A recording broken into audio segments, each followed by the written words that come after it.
Une première scientifique, elle est française et vient alimenter l'espoir de trouver un jour un remède à la myopathie. Une équipe de chercheurs a réussi à faire fabriquer par les muscles d'une souris la substance qui fait défaut aux myopathes. Le grand défi et la grande inconnue, c'est maintenant de transposer sur l'homme cette première médicale. Explication de Jean-Daniel Flézaquier et Michel Gianoulatos. Des souris et des hommes. Des souris myopathes et des hommes qui cherchent comment guérir la maladie humaine en guérissant d'abord l'animal.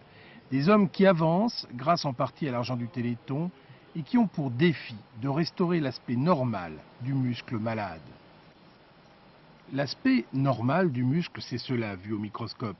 Des milliers de fibres musculaires, et chacune de ces fibres contient une substance indispensable à son fonctionnement, la dystrophine. Dans le cas de la myopathie, il n'y a plus de dystrophine, les fibres meurent peu à peu, le muscle disparaît. Alors les chercheurs français ont eu une idée.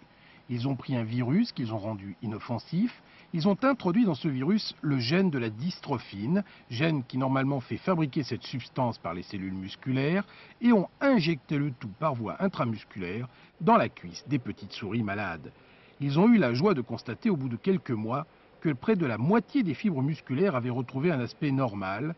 Retrouver un aspect normal, c'est-à-dire que ces fibres refabriquaient de la dystrophine. Il leur faut maintenant trouver un modèle animal qui soit encore plus proche de la maladie humaine. La souris, malgré le déficit, n'est pas très malade. C'est dû au fait qu'à mesure qu'elle détruit ses muscles, elle les reconstruit. Il existe une race de chiens naturels qui sont des chiens myopathes, qui sont très très malades. Et il faudra essayer effectivement de les corriger, c'est-à-dire de les guérir par thérapie génique.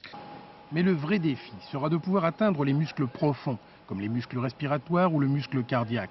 Et pour cela, il faudra trouver le moyen de distribuer le virus dans tout l'organisme. Ce n'est vraiment pas simple, mais c'est seulement à ce prix que l'on pourra commencer à parler de traitement pour la myopathie humaine.